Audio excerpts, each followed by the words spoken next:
County in northwestern Wisconsin until 5:15 p.m. At 4:29 p.m., a severe thunderstorm was located near Amory, or 31 miles north of River Falls, moving southeast at 10 miles per hour. Expected hazards include 60 miles per hour wind gusts and quarter-size hail. Damn.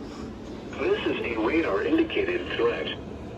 The following impacts are expected. Hail damage to vehicles is expected.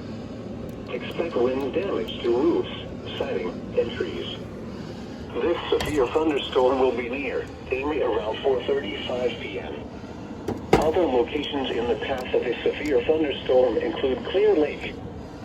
For your protection, move to an interior room on the lowest floor of a building. If on or near a lake, get away from the water and move indoors or inside a vehicle. Remember, lightning can strike out to 15 miles from the parent thunderstorm.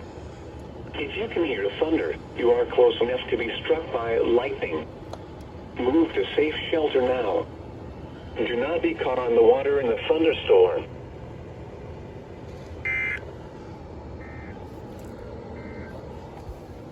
This is Weather Radio Station